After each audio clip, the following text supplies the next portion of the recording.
Welcome to Saints and Sevens, a Trench Crusade community podcast. My name is Jesse Aiken, and I'm joined by my co-host, Johnny Doe. And Johnny, how are you feeling today? I'm feeling good. I'm super stoked about what we got to talk about today.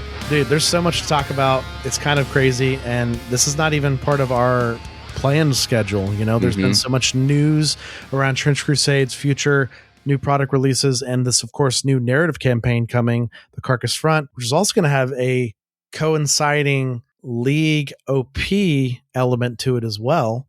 There's just so much, and we're going to cover it all today on the show, and we hope you guys are going to join us on this journey and share in the excitement with us.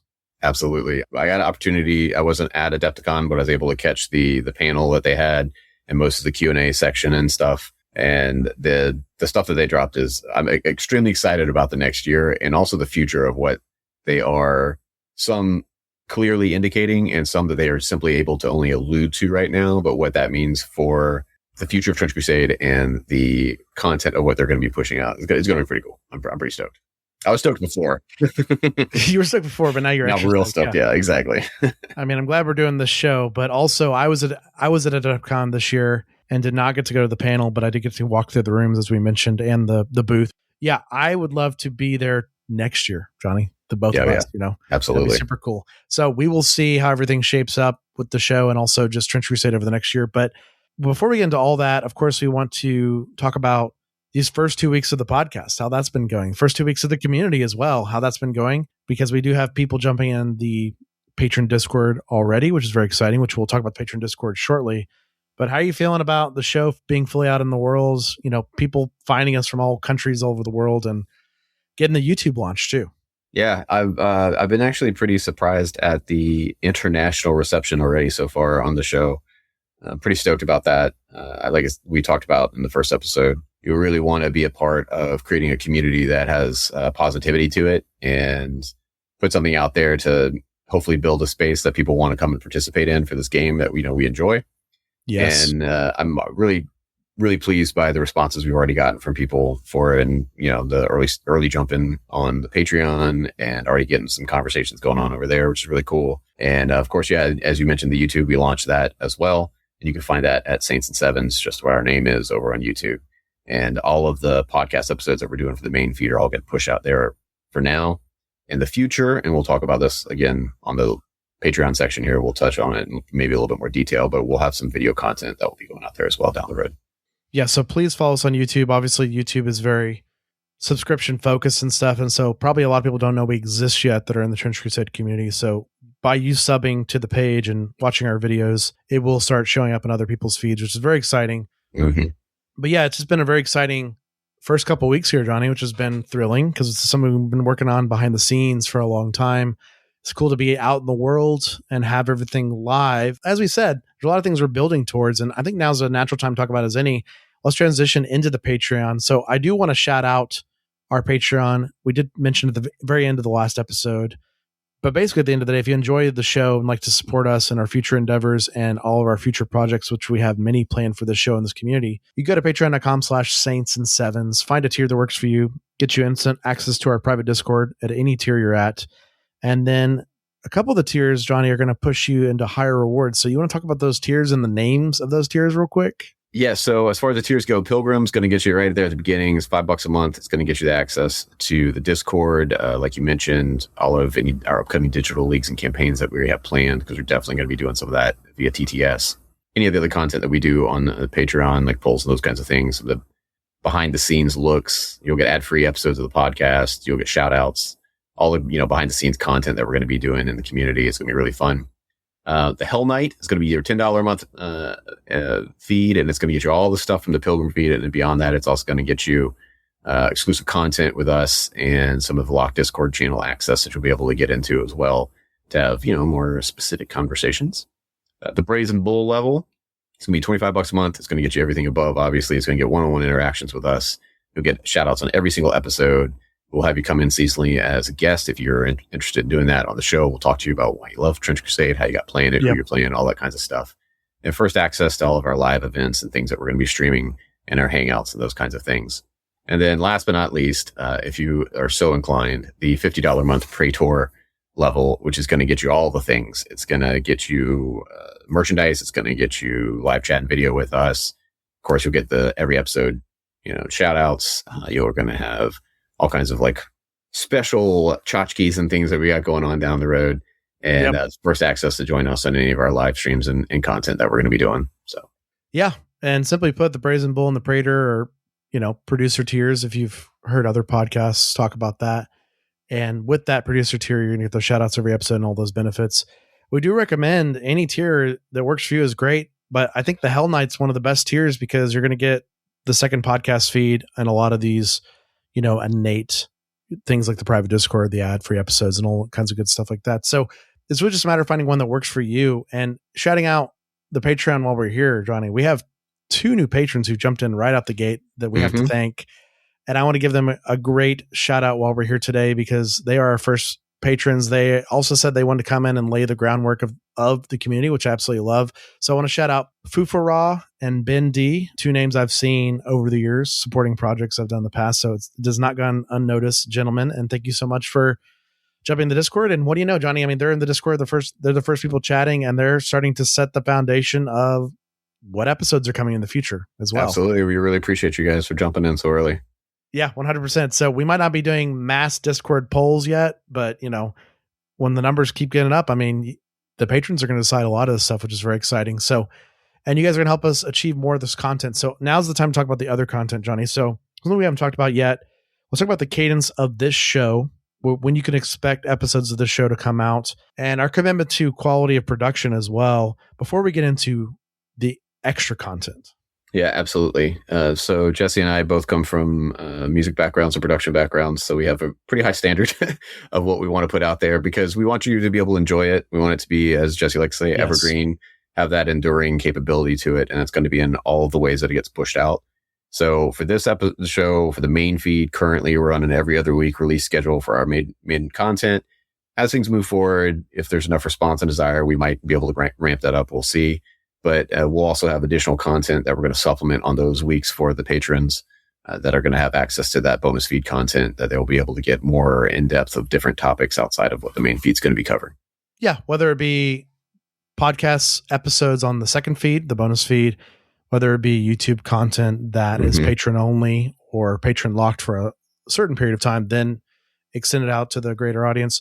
There's a lot of things we want to try in this space. So once again, our commitment to production is backed by you guys. The Patreon helps us pay for all of our software fees, all of our equipment, all these things that help us keep this to the highest level we want to. And also it's going to help us expand forward and make a lot of stuff. So speaking of expanding forward, Johnny, some stuff that you and I want to do is in addition to the audio format of the podcast and then the audio video podcasts on YouTube, we want to expand into a space that I think Trench Crusade's got a lot of space to expand into, which is videos. And I think there's a lot of video possibilities, but a couple of the ones we want to start out the gate that are very achievable and feasible, things regarding playing TTS games and or in-person games, just like gaming captured on video. Yeah, absolutely. Yeah, there's a space. I don't know if you've ever followed like the casual, Threshold Casual Network, things like that, where there's groups out there that are doing a lot of like streaming of live events and everything. If you've ever watched any TTS or if you've followed any of Jesse's other podcasts, I'm sure you've caught some of the TTS leagues and stuff that he's running those. And we kind of want to do a similar thing here, except we want to really capitalize on the narrative element of what Trench Crusade brings to the table, which is wildly different than most miniature war games that are out there. And really look at that through like, some ongoing campaigns and things like that. I've run a couple locally, and we want to look at maybe, adopting that into a TTS format down the road, and then some kind of like learning series as well for people to be able to learn how to play the game as well. Because if you're like me, you're a visual learner, you want to see somebody do the thing, and we want to be able to kind of fill that space out there in the community as well. Yeah, 100%. And if the Patreon continues to grow and you guys keep showing up, listening on the podcast and obviously watching on YouTube, we want to continue to expand even past that into more kind of grandiose ideas, stuff like lore and fiction and stuff, things that require a lot more time behind the scenes and a lot more weeks and months of planning in advance, but stuff that we really want to build towards. But right now we want to build the foundation of the community, foundation of learning how to play the game.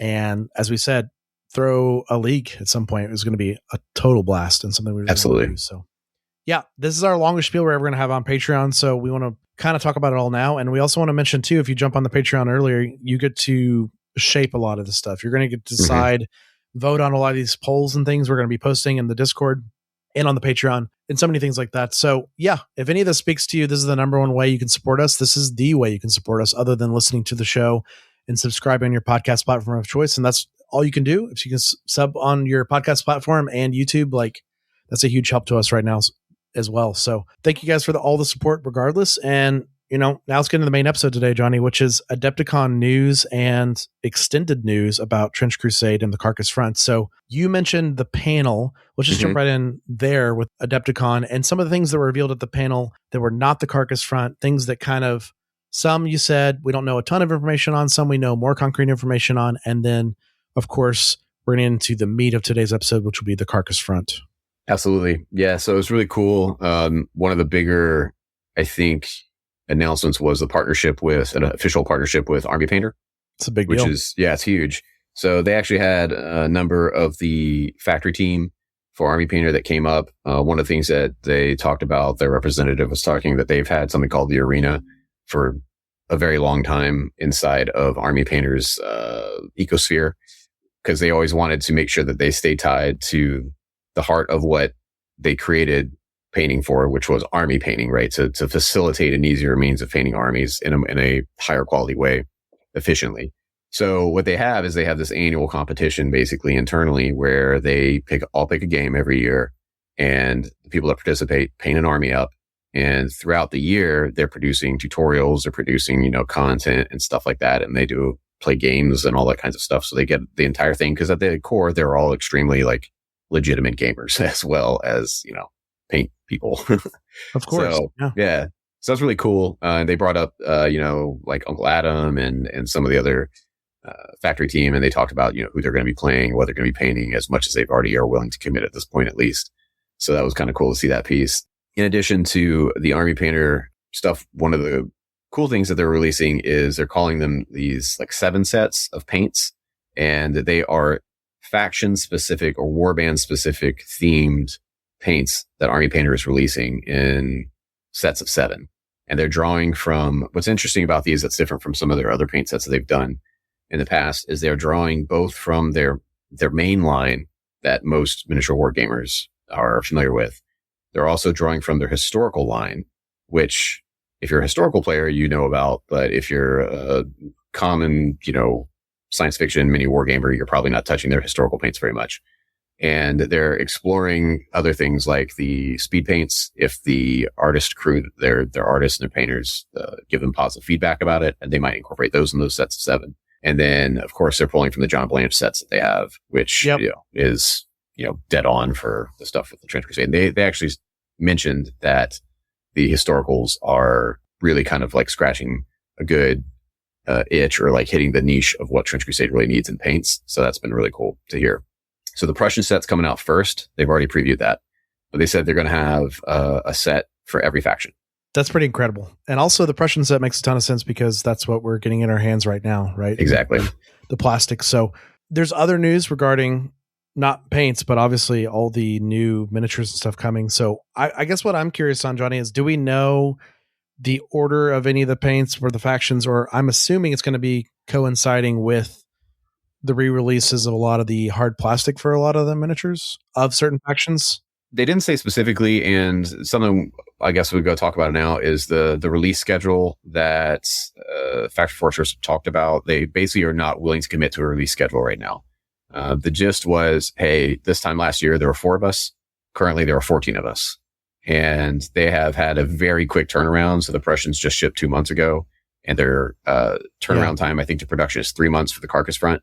So they're basically like, hey, I'm not trying to murder my entire team just yet. We want to do it well, and we want to not promise on things we can't deliver. So which I respect. That being said, they made some allusions to things. Speaking of which, there are going to be 3 more. I believe there's at least 1 more box set for the Prussians coming out. Of course, the Carcass Front's coming out, plus some supplemental boxes for that. And then I believe they were indicating there was going to be 3 more plastic sets for factions. So 3 more factions are getting plastic sets, but they're going to be ones they haven't done yet. So presumably the Iron Sultanate and some of the other sets will be getting plastics, which is correlative also to the fact that they said their intent is to bring all of the sub-factions up to the same level and equal with the main factions as far as lore development and gameplay and everything, because they said otherwise, eventually what happens is you just start having 20, 30 sub-factions and it kind of becomes redundant versus like letting everyone breathe and be their own faction, which I thought was a really interesting piece of information. Are they doing those, but you're saying they're doing like the regular Iron Sultanate and stuff first, or is it going to be focused on the sub-factions of like the Sultanate or the Pilgrims and stuff? See, I was going to say, I would assume they were going to do the main factions, but the Prussians are a sub-faction. so I'm probably wrong on that. So, what do I know? And the plastic sets for the Naval Raiders and for the Sacred Affliction are all, sub-factions technically. Yep, for sure. So they said it'll be for stuff that they haven't already pushed out yet at this point, plastic. So, but it's so exciting regardless. I mean, the game is so open. Like, do you want to print stuff now? Do you want to wait for the plastic? Do you want to get a little bit of both? Like, they kind of give you all the options, right? And that's a huge part of why we love this game. Oh, huge. And to that point also with the STLs, so they said that they're going to make the STLs available to everyone across the board and supplement the additional files that they're going to be producing to anyone who's already purchased in, which I thought was really cool. Yeah, 100%. Well, what was some other like smaller news before we get to this actual campaign box?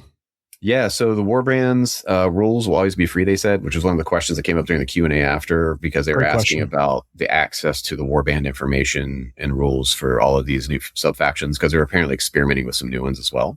To that point, the Naval Raiders are already in the Trench Companion app. If anyone doesn't have it yet, just go ahead and download it. It's a community-supported one. It's not from Factory Fortress, but they work really close with those guys, which is evident by the fact that the Naval Raiders are already in there, so you can already kind of read all their special rules, which is really cool. Other things that came up during the conversation was vehicles and cavalry came up, and they basically said there's discussions about it. We're not willing to commit to it yet, even though there has been some art that has been produced on it, because they are trying to make sure that they balance things appropriately, much like the Paladins and some of these other kind of epic characters. Named characters were also mentioned as questions being a possibility.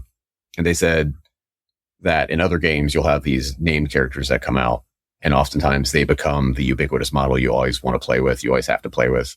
Certainly. And what I thought was really cool for them, that also further supports the narrative, the sustainability of the narrative element to this game, is they said, we are not interested in telling the story to you. We want you to tell your own stories. So we are shying away from any sort of named characters at this point. They said, we're not saying never, but they're experimenting with ideas of how else they could potentially integrate large centerpieces into the game that don't take the place of being in a faction. So if you think about I don't know if you're familiar with the Dragon scenario. Yes. Okay. So there's that large third party piece that is engaged in the battlefield that is impacting everything, that each warband has the ability to interact with in different ways. And then it interacts with the battlefield in different warbands in different ways. So I assume it's probably something along those lines, which would be interesting. They alluded to new mercenaries that are in playtest currently. So that's exciting because the mercenaries are really cool. Oh, yeah. Other stuff that I thought was interesting from a hobbying perspective, painting competition, it's coming. So they said, crazy. Shockingly more complicated to get a painting competition off the ground than you would think, but they do have their own internal painting competition coming, which I thought is a telling statement when they're at Adepticon, where a Golden Demon, which is the largest painting competition from Games Workshop, is also going on. Oh, and yeah. They have such a history with, obviously, Games Workshop, so that really indicates a piece. Novels are coming, multiples, they've already said, and they indicated they're working with Black Library writers. So the Black Library is from Games Workshop, right? So they have some people over there that are writing their books. And there was a question about if a community-driven campaign, like a legacy style, if you're familiar with the board game term, of course, campaign would impact the ongoing narrative of the world of Trench Crusade. And they simply said, Jarvis Johnson, who did narrative campaign work for Games Workshop like 15, 20 years ago, is working with him. And that's all they're going to say about it. So, probably, maybe there's a high probability, I would say. And when questioned about a lot of the stuff, when it, about books and content, they made the reference about why stop at printed media. So reference or an allusion was made to the possibility of video game, multimedia content, that kind of stuff. So there's definitely maybe some comic books and some other things that might be down the road that are going to be coming down. So I thought that was really cool. Yeah, so much cool stuff. So much news, and this kind of all was building up. And then obviously you said like the focus is going to be the Carcass Front for the foreseeable future, obviously with its release in late July, slated right now for late July release for the Carcass Front. And so let's talk about this, Johnny. This is a new big deal for Trench Crusade. Number one, as you mentioned, new miniatures of warbands, new warbands, I say in quotes, obviously sub-factions of existing warbands. And we'll get into the details of those warbands here in a little bit, but let's talk about the box itself. So on their page, they got little lore descriptions here, which is very exciting. So I'm going to read some of this. The ever restless armies of hell stir once more in the benighted lands beyond New Antioch known as the Carcass Front. Everywhere, signs show the return of the Leviathan is nigh. Warbands of the faithful and fallen gather to fulfill the prophecy of the Leviathan in hope of mankind's salvation or to complete its damnation. The Carcass Front is packed with exciting new content for Trench Crusade. The core of the Carcass Front box is this campaign book, which features 2 exciting campaigns to play through, as well as lots of spectacular new lore and art and revamped rules for 2 fan-favorite warbands. This is accompanied by brand new plastic warband sets, as well as new gaming accessories. It is available for pre-order and will be arriving in late July. So that's the beginning, and that's a lot of information up front. Oh, absolutely. So it's really cool.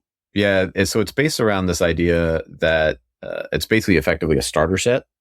They specifically said in the panel that they never developed Trench Crusade to be a gateway game for people that have never played miniature war games before, but it's become that because there's been such positive response to it and such appeal. For sure. So when they put the Carcass Front together, they wanted to make sure that, hey, whatever you need to play, you're going to get in this box, plus more. So talking a little bit about the details that they revealed, there is a large campaign map that's in there. And the campaign map has all these locations and that interact with the game or the campaign mode. And what's interesting is that they incorporated Eurogame style resource management elements into the game during the exploration phase and stuff outside of and we'll get in a future episode, we'll get into the mechanics involved of a campaign. So you kind of get a better idea of what that looks like. Yeah. But the gist is there's this exploration phase after a scenario is played between 2 parties. So they put in 5 new scenarios that are not in the core rulebook. So you have 5 brand new scenarios that are in the game or in this campaign setting. You have these Euro style resource management elements that are incorporated into the exploration phase. And there is a stronghold or like a castling development phase where you can develop where your people are at. Cool. So it's got, and they're saying it's not too fiddly, but it's got a little bit of that like Euro game style, management stuff, which I think is wildly creative for them to do. Yeah. As if the campaign system wasn't already good enough. Unique enough. Yeah. And to do this like right out the gate with their first book, like first box, cool. Is like insane. Like it's so good. It's I think very indicative of where they are at in the creative mind space for this game and the world around it. And it just keeps coming, right? So there's 2 effectively 700 Ducat model warbands in there for the Heretic Naval Raiders and the Procession of the Sacred Affliction for the Trench Pilgrims. And it's, I believe, 7 models for the Raiders, and I think it's 9 or 10 for the Pilgrims, if I'm not mistaken. Yeah, it's 16 miniatures in total. Yeah, there you go. And they're going to offer some supplemental boxes that are in themed with those same sub factions as well, that are coming out, down the road this year that they've committed to, which is really cool. And there are, unique, obviously, sub faction or warband rules for both of those groups. And the lore book is full of just juicy lore. And what's cool about it was when talking to when the developer was talking, he was saying that he wanted to, he was looking at all these maps that people were playing on their tabletops. And it was all just trenches everywhere. And he said that he really wanted to explore other areas, which is how this basically sea area, kind of around the Mediterranean, I believe, is kind of what the impression is. area kind of got developed, and he drew heavily from like Lovecraftian influence and other things like that, and went this different direction where there's this Leviathan, which is this like creation's old entity that the naval raiders are trying to wake up, and the pilgrims of the Sacred Affliction want to eat because they think they can create super communicants by doing so. So it's interesting. And then the impression I get from the lore that I've read on the Sacred Affliction is they are extremely zealous amongst zealous, right? So sounds like something they would do. Hey, let's go wake up this elder beast and eat it. Yeah. It's going to give us power. Yeah. That's right. And then the following, obviously the naval raider heretics, they want to unleash this elder god on the world, use it as a weapon in the war. Right. So it's really cool, but yeah, let's keep digging into this box a little bit. And obviously we're going to end the episode with a discussion about who these factions are and how they might speak or not speak to you and how they're a little bit different from things that are already in the game. So we've talked about what's going to be in the box. Some of the cool things they talk about here, getting a little more into that. It's going to bring 2 long-awaited war bands, the Battlefield Trench Crusade, the Blighted Warriors of the Procession of the Sacred Affliction, or the Murderous Heretic Naval Raiders. Miniatures will be included in the box's full ready-to-play 700 ducat war bands, as Johnny said. Each comes with 2 assembly options. So you can follow the included guides or build models of your own with your own head swaps and weapons. And it says they're going to be showing more in the months to come, Johnny. But I mean, let's just talk about the miniatures that we can see, especially starting with these naval raiders here in this blog on the Trench Crusade website. And right out the gate, I love these guys.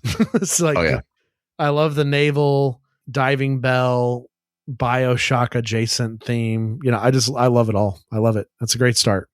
Not to leak your super secret ideas here, but you're talking about developing an anchorite shrine for the Sacred Affliction, and you had the genius idea of like the BioShock, like walking mech Big thing. Daddy. Yeah. I was like, that's genius. That's so good.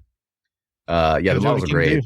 And one of the things that was interesting when the game designer was talking, and they're the priest for the naval raiders has this kind of like blowtorchy polearm weapon. That's really cool. And he was saying that, he's been trying to develop something that is as iconic as like a chainsword or something along those lines.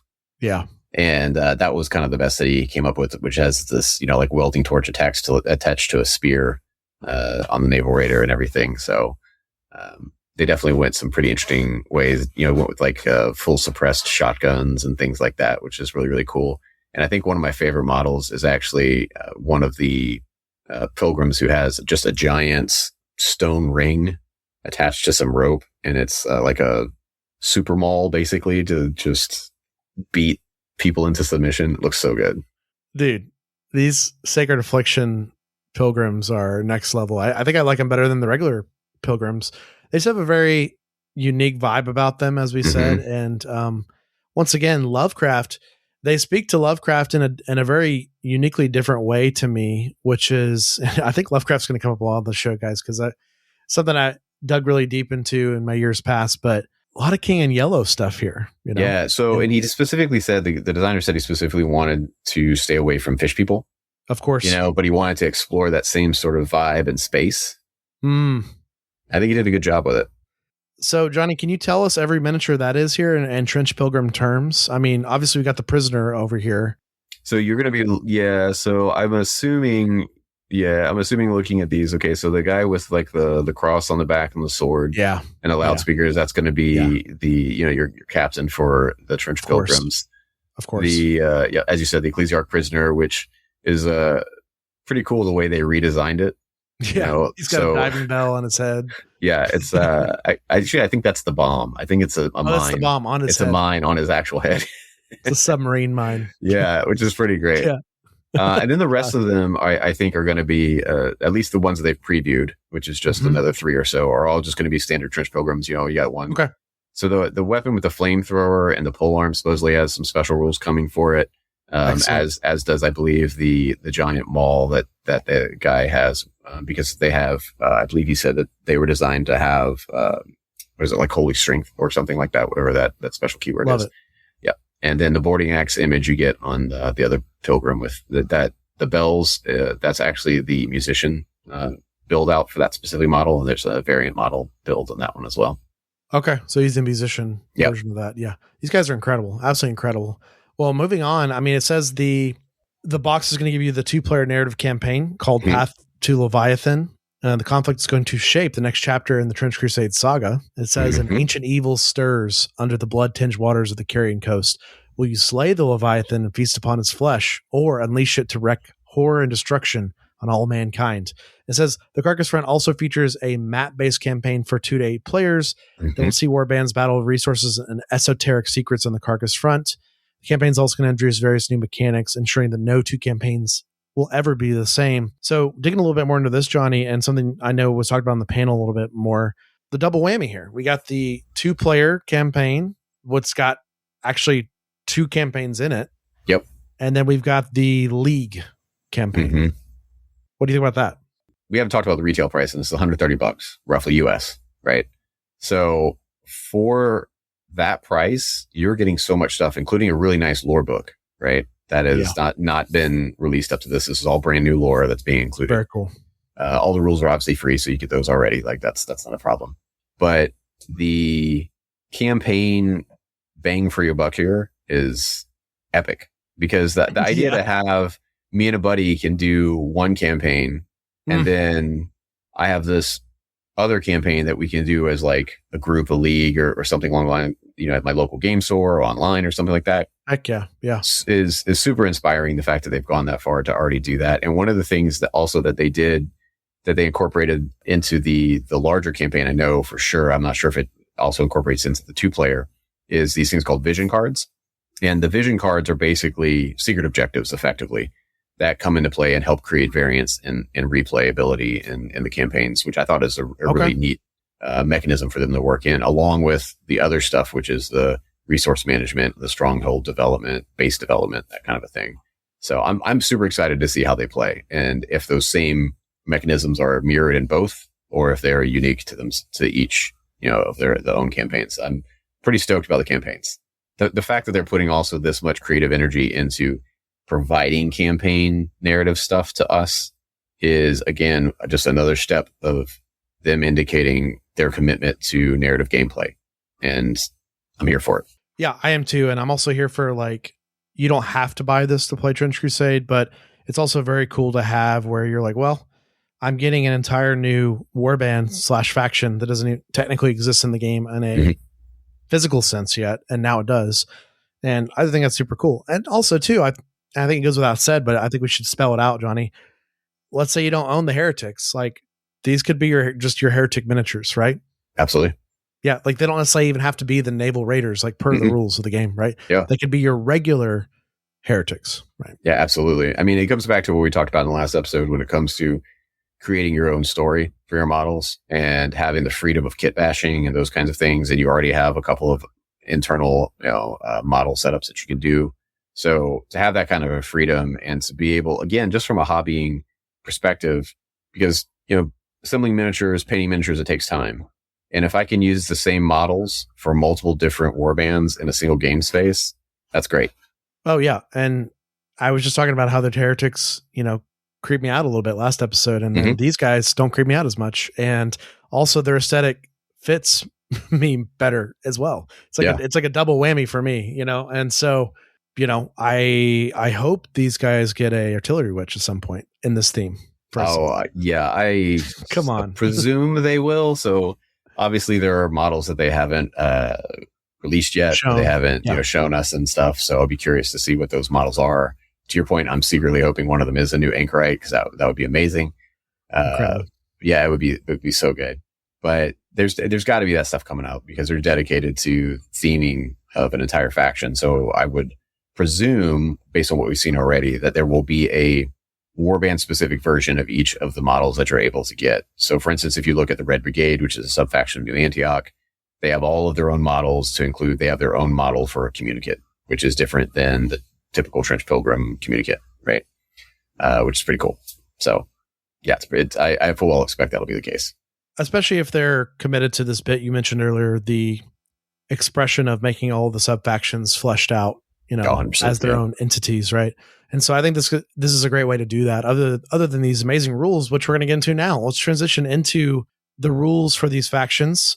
Let's start with the good guys first. Yeah. Let's start with the faithful procession of the sacred affliction. So a little bit of lore bit here. Very exciting. The trench pilgrims of the procession of the sacred affliction are known for their zeal in close quarter combat. Their armor decorated with icons and shields adorned with the depictions of saints, which, despite appearances, can withstand machine gun bullets. The millstones they carry upon their backs are used to tie about the necks of sinners before drowning them in mud and blood of no man's land.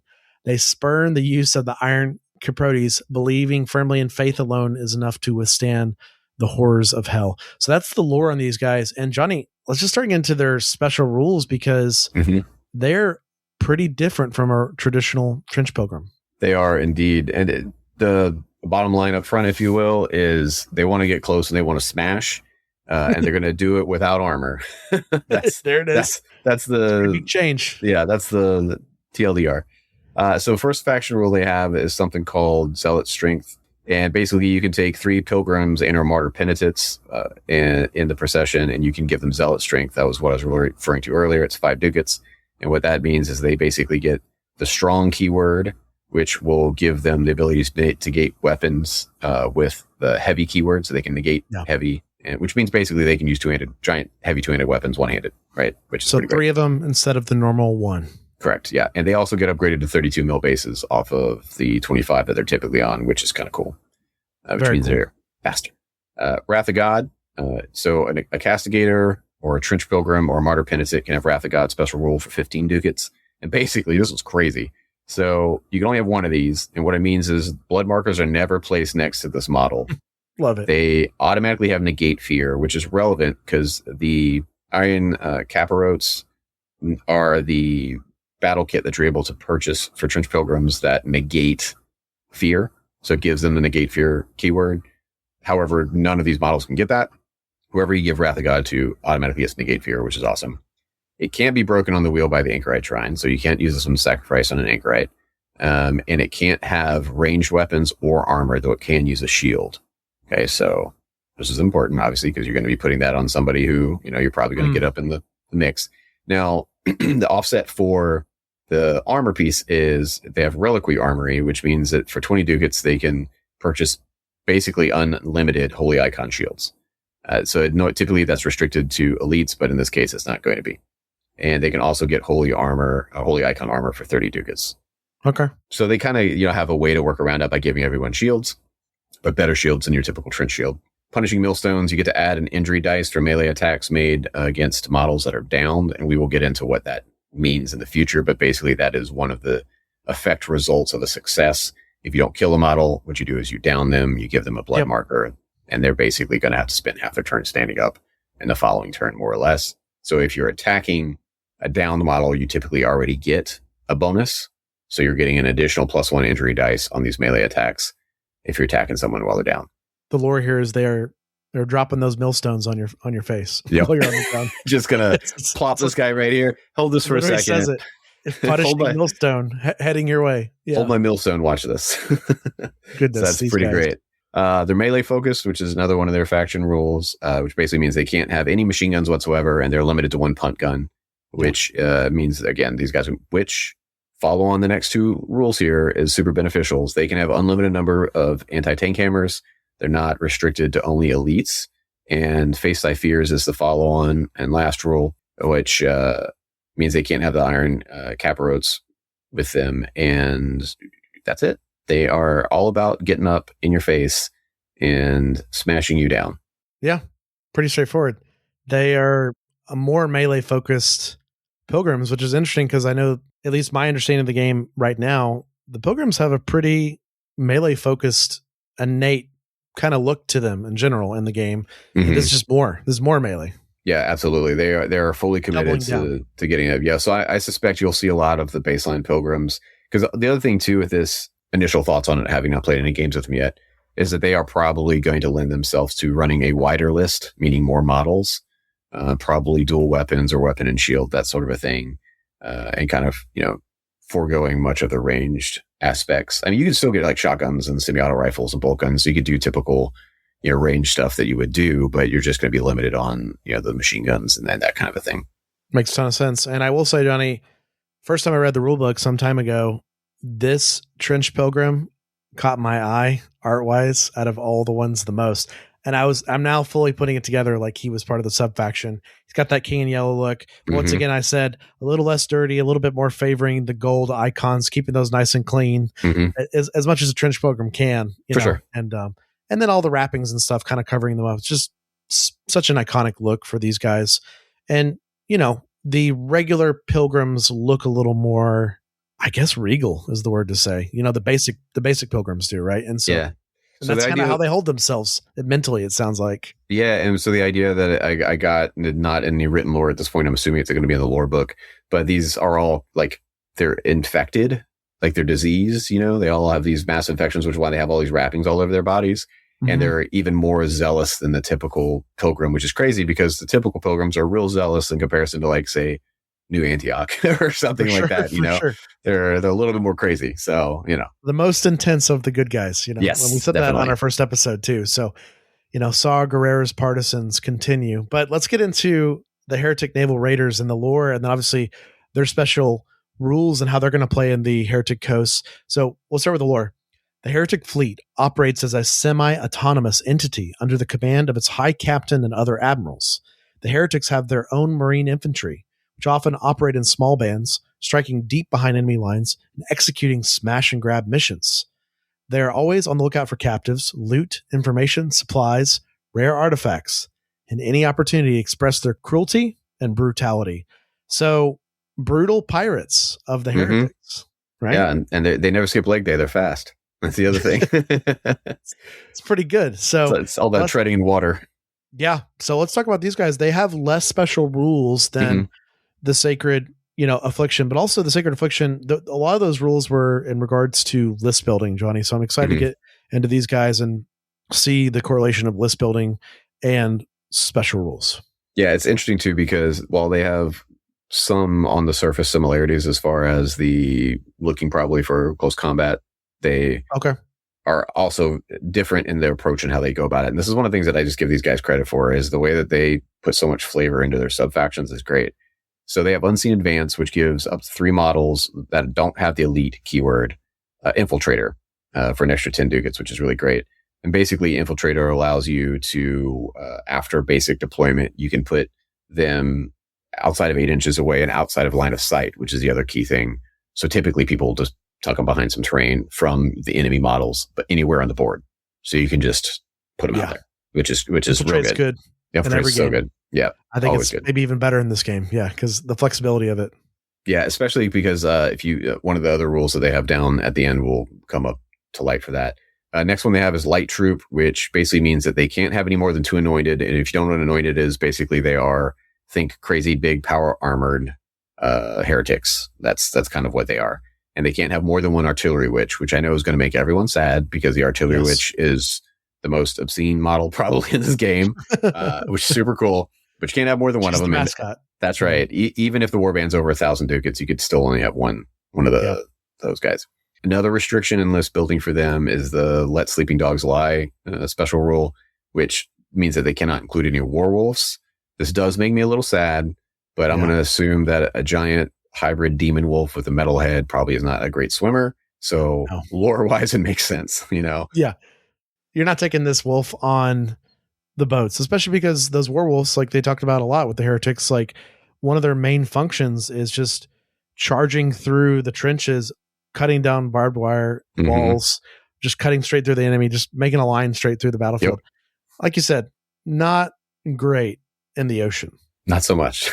No. They do make up for it though by not having that fast attack model with fast as lightning faction rule, which they get to add +1 dice to a risky success check whenever they're taking a dash action, which again, we'll get into this in the future episodes when we talk more into the rules, but basically that just means they have a much higher success, much like the Stigmatic Nuns for the Trench Pilgrims, who also get that already innately.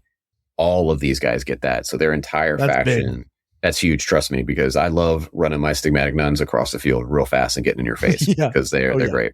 And then the rule that I alluded to with the Infiltrate that I think is also going to be extremely useful in gameplay is they're able to buy submachine guns at 25 ducats, which are usually a glory. So I think it's 3 glory, I think, for submachine gun, if I'm not mistaken. But regardless of the cost, the point is most warbands have to pay glory to be able to purchase submachine guns, and these guys get them for regular ducats, which is huge because they're incredibly effective at short range. So getting in close with those infiltrators will be really, really good. So they're the submachine gun faction, really, is what it sounds like. Especially early game, right? Especially early campaign when glory is low. Extremely low. Yeah, exactly. You can cheat in a way, and you can have an that really. So yeah, very cool, guys. A lot more straightforward than the Sacred, but not that the Sacred Affliction is not straightforward. It's just, a little different on both fronts. So, I mean, Johnny, I know both of these speak to you. I know these are both factions that you play. So to see new sub factions fully represented with miniatures and rules, I mean, how are you feeling about this? Oh, I'm stoked. I love it. I think the Wrath of God special rule for the Sacred Affliction, man, to not be able to put blood markers on something, that'd be a bad day. That could be a bad day for whoever's, especially if you put it on a model that already has tough. Like, forget about it. That's going to be super cool. I love it. Yeah, especially in the context of in a campaign, you're able to upgrade your models as you go. So I could definitely see that model becoming a massive tank as the game progressed. So, that's super cool. Yeah, that's gonna be a good one. What do you think about this flavor expression of the heretics as well? I mean, it just being subtly different, but quite different. I mean, I don't know if I've ever seen a heretic army without a werewolf or without multiple witches when it's late campaign, with the high ducat money. So, I mean, what do you think about that? So I think the limitation on the anointed could be frustrating, right? Because the anointed they're pretty good tanky models to begin with. Yeah. That you typically see in the core of a lot of war bands. But that being said, I absolutely, I mean, my gameplay style, I default to smash, right? So I love models I can get across the board fast. So you're talking about fast moving infiltrators, man, I'm here for it. I love it. And the other thing too that I really like about the Naval Raiders is the shift in the aesthetic, right? Because to your point, where the normal heretics didn't necessarily call to you, it's a similar play style, but a wildly different aesthetic that appeals to a different group of people. And to see something in a world, because this is also what I think is so cool about the Heretic Naval Raiders, is it shows us the first peek at a different part of the world outside of the trenches, which is what when they did the Carrion, what is it, Carrion Coast, that's what they wanted to do, and I think they succeeded extremely well by giving us this other sub faction for the Heretics. So I'm really excited about the aesthetic of the piece, and especially now that you're going to do the Fallout Anchorite Shrine, I got to see that bad boy. So yeah, I'm here for it. Yeah, I think it's super cool. And obviously the Lovecraft themes are strong and very fun. So yeah, I think there's a lot here to chew on, Johnny, and we don't even know that much yet. We're going to be covering more of the news as this box is unveiled. I think we've gotten most of the news so far, but they said they are going to unveil more pictures of miniatures, more pictures of like what you get in the contents of the box. And they've even got like little bios of characters and pictures that I want to see more of close up. One of those looks like a nun. One of them looks like a nun. Fingers crossed, I'm super stoked about that lore book. I think it's going to be good. So, and just the depth of the campaign, I'm here for it. That's all I'm saying. So it's really good. So, with this, we are caught up for now on news, but I mean, you never know. Like they've got so much planned, as you said, like there's so many things they announced, but didn't fully announce yet, right? You mentioned the novels and stuff. So really cool stuff for us on this front, but also cool stuff for players of the game in the future. Yeah, and I think a couple of just takeaways that I got from the panel that I think are super relevant for the community is the organized play, the OP kit that they were running at Adepticon, and the competitive kit. So effectively a campaign competition. I don't know if a GT is the appropriate term for it, but both of those kits are going to be free to the community to be able to use whenever they want, which I think is huge.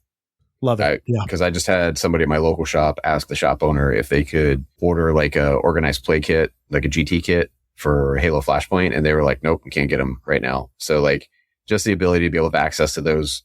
And that's not to dog on Mantic or Halo or anything, but just I've never heard of a game company putting organized play kits and tournament kits out like for free to the community, Yeah, it's pretty rare. Yeah, it's super cool. I don't know if that's a byproduct of it being a narrative campaign competition kind of competitive play, at least right now, or not. But I thought that was really cool.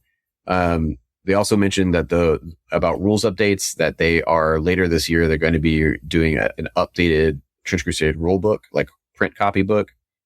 But what they want to do is they want to stay away from constantly churning out new editions like you see in other game systems. They really don't want to push out a new edition unless it's absolutely necessary. And they said eventually someday there may be one, but they just want to do like a living rule book for as long as possible before it becomes necessary to do any sort of like edition changes. They're not looking to kind of do that overhaul rolling editions piece, which I think is nice. Yeah, especially because they're planning on, as you said, they've already done a couple, but they're going to continue. Just the not only the updates and fixing typos and rules clarity, but obviously the errata stuff too, like the changing of costs of certain items and stuff, things that have already happened. Grenades being dramatically changed for the better, right? There's a lot of things that are constantly in flux, and we're waiting for that rules update because that is coming soon, right, Johnny? At least it's planned soon. The next rules update. Yeah, the inference was April, maybe early May is when. So it should be right around the corner. We should be getting that new update to the rules, and then they're going to continue to do those balances. I believe quarterly is their current plan as they go forward with everything. And while it could be like disappointing if you're a collector, and so like I supported the Kickstarter, I got the Kickstarter rule book. Yeah, obviously it was a different production quality than what their normal rule books are going to be. It's got a ton of lore in it and everything like that. But effectively, I mean, the rules are already being tweaked. The rules are already going out of phase, right? But all the rules are going to be free forever online, at least as long as the internet is there and those servers are up, right? So we have access to all of that stuff. They're going to push all those updates out that way. And I'm curious if down the road, they're going to go the direction that Parabellum did for Conquest, last Argument of Kings, because they used to do annual like rules book drops that were these massive like tomes that were like, I don't know, like $7,500. They were big tomes, and they were huge like lore books with updated rules in them. And what they eventually did is they got away from doing the rule section at all. And now they just annually release one lore book every year that is like all lore. And it's all like updated with the stories and all the things that are happening in the different factions and stuff. And they don't do any print rules anymore. So I don't know. I'd be curious if, since they are dedicated to giving you the rules for free and the rules for everything, including all the war bands and stuff, so there's none of that paywall that you need, I'd be curious if they end up going that direction at some point. Yeah, it's super interesting. I could see either way, but it's looking really good either way. Like all the amount of free stuff, So that's our news today, which is very exciting. Our first news episode, Johnny, but we got to close our episode. Like we're going to start doing a lot of episodes of this show. We've got to get over to the Trench Shrine, which is a unique segment that's going to close out the show. And we alluded to this, Johnny, multiple times on the first episode, but we want to do more than just talk about Trench Crusade, how to play Trench Crusade, the lore of Trench Crusade, and community building for Trench Crusade. We also want to talk about other topics on this show that we think not only can just be fun to talk about for us, but also hopefully enhance your Trench Crusade experience if you want to dig into these art forms, whether it be during your game, after your game, before your game, whatever it may be. I think a lot of this stuff can inspire also your future campaigns. So what are your initial thoughts on launching this part of the show and the overall vibe from this section? I think we would be remiss not to, right? Because it's kind of you and me too. Yeah. I mean, if you've listened to any of our conversations on other episodes of shows, it will come out pretty quickly, right? That we definitely about the vibes of this sort of thing. And I feel like in a ecosphere of a game that has been developed by these guys, that's so deeply seated in a narrative story and in an aesthetic like it is, that's got a very rich historical aesthetic, and there's a lot there from music and art and written prose and these things that are tied into that same aesthetic, that it's a great opportunity to look at something beyond just a game, and I think that's really, and just a lore that's being given to us, but it's going to be something more to appreciate the arts, to appreciate music, to appreciate prose, all these kinds of things. So I'm just really excited about the opportunities here.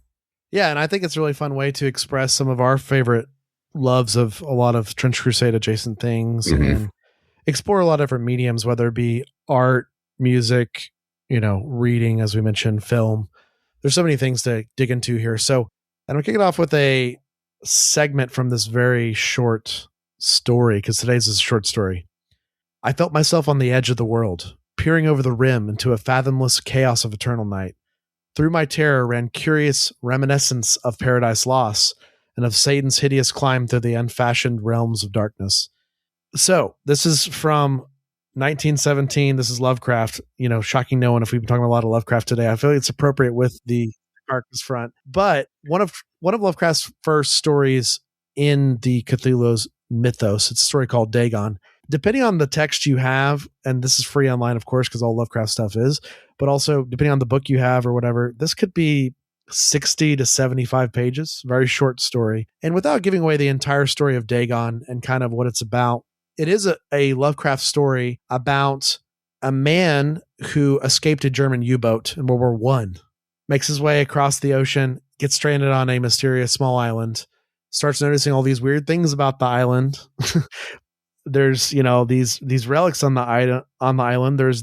He finds this ancient group of people that live on the island that are definitely not human, that are worshiping a higher being and God, which you eventually learn to be, which is Dagon. What's important about Dagon is he predates even Cthulhu. And I think he laid a lot of the groundwork for Lovecraft to dig into Cthulhu. But I think it's really interesting. World War One, which is great. Also, too, it's kind of the core of H.P. Lovecraft's story, which is humanity's nothingness and insignificant in the world at large and the cosmos, and how that can be beautiful or terrifying or both. And, like all of Lovecraft's stories, the narrator is slowly descending into madness as he's been learning more about things, because these are things human beings should not learn about.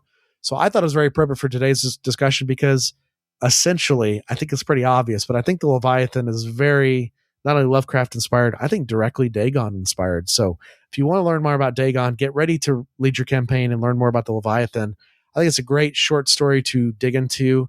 And once again, like a lot of great Lovecraft stories, it's a first person story with great prose of a man descending into madness on this, alien island in the middle of the ocean.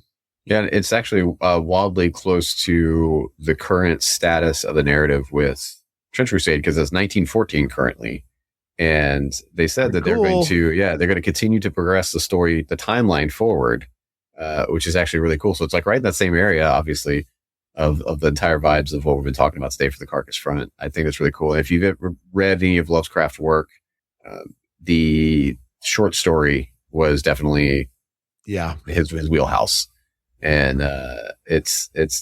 I haven't read Dagon. I wrote it down. I'm like, well, I'm going to go read this, because I have his complete collected works. I'm pretty sure it's in there. I'm surprised I haven't actually heard of this one before. So no, I think that's really cool. And I think one of the cool things I always liked about Lovecraft was the exploration of mania, of the insanity, of course, piece, right? And this idea of the fathomless unknown that is terrifying, but what's different in Lovecraft versus, say, fantasy, right, is that in traditional fantasy, the fairy glade lives just over the random bridge that you found in the forest that day when you were walking around as a kid or something like that, right? Like there's this idea of the fantastical, which is on the other side. If I just go deep enough, or the troll under the bridge or the whatever, right? And that could be anywhere in the world around us, but the piece that Lovecraft touches is like, oh yeah, the unknown is just around the corner, but it's not pretty. It's terrifying.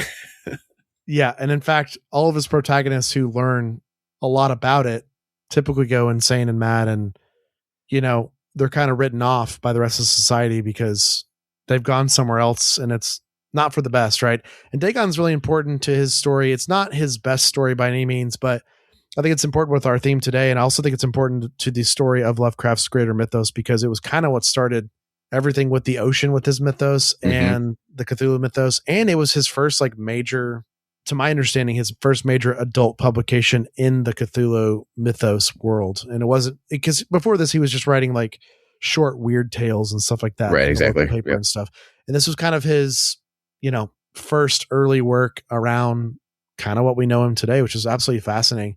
It's very short, and, it's very cool because, Johnny, you and I also love Godzilla and a lot of things like that. And a lot of foundation of these modern narratives were laid even as far back as, Lovecraft, right? It's so cool how it coalesces with our upcoming Trench Crusade story. Yeah, it really does. And I think the cool thing about writing in that era was, this is before globalization, right? Obviously, this is decades before globalization. And there was still, I imagine, at least obviously not having lived then, but I imagine, my grandparents were alive back then and I had talked to them about stuff. And I imagine that there was still this wonder of the unknown. There's still, like, we hadn't quite explored it all. There's still there might be the hidden cove. There might be the hidden islands. Like that stuff may still be out there. So it still fed this mystery that existed. And there was still this idea that, we might find the lost people again, like we found in other locations, throughout the world, but they might be mad, or they might not be human, or they might be something terrible hidden somewhere. Right. And I think that's really cool. Yeah. And a lot of these Lovecraft stories, and of course it starts with Dagon, but I mean, there's full groups of, primitive fish people that live out there and they worship these deities, and Dagon's one of the deities, right? And Cthulhu is one of the great deities, right? And it's just, there's so much in the ocean we don't even know about in modern day. So, yeah. Take yourself back 115 years, right? When Lovecraft was writing some of this stuff. And of course, it was just the great unknown, right? And something that Lovecraft was absolutely terrified of was water and the ocean. And it's a reoccurring theme through a lot of his work. Oh, yeah. That's pretty evident. Yeah.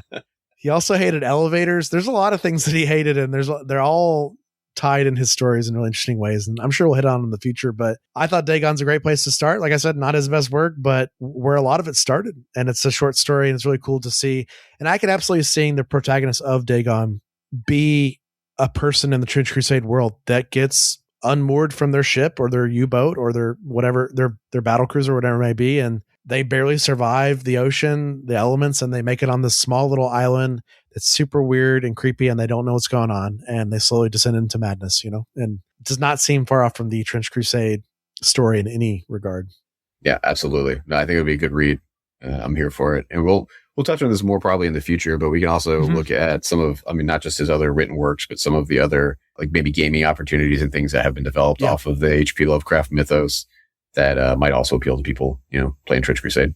Yeah, and there's obviously a metric ton of Lovecraft miniatures and stuff out there and great games stuff. And you could absolutely work them into your Trench Crusade campaigns, especially if this coastal element of Trench Crusade continues to expand. And I think it will. So I think there's a lot of space for that. So we will touch base with you guys on that as we get more of that as the game progresses. But Johnny, that's the end of this episode, but we got a lot of exciting stuff to come up. And, we're not going to talk about the entire schedule with the listeners, but something we did talk about in the first episode that I do want to hit on here. This is our first news episode, but we do have coming in the very soon future our first Warband deep dive episodes. Yes. And that's going to be very big. And that's going to be something we continue to do through every Warband in the game. Yeah. And so even with the sub factions too, we could dig even deeper in the future, right? And that seems like that what the devs want as well. Yeah, absolutely. And it'll give us opportunity to look at, closer idea of gameplay and all that kinds of stuff. Get into the meat and potatoes of the rules and how they interact and how we look at like warband building and those kinds of things, as well as just the lore around them. Absolutely. So closing out the episode, we got to tell you guys all the places you can find us and where you can follow us on all the respective places, which would help us out a ton, especially in these early days. So of course you can join us on Patreon, YouTube, and everywhere you can listen to podcasts. And the Patreon is going to get access to our private Discord where we'd love to chat with you.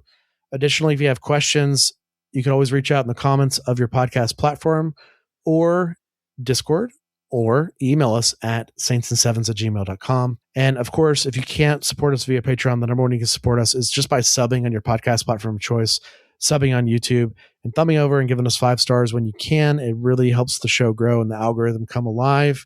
Of course, you can find me and Johnny several spaces online, but most notably Discord. So just find me, Jesse, on Discord at Jesse Aiken. That's EAKIN.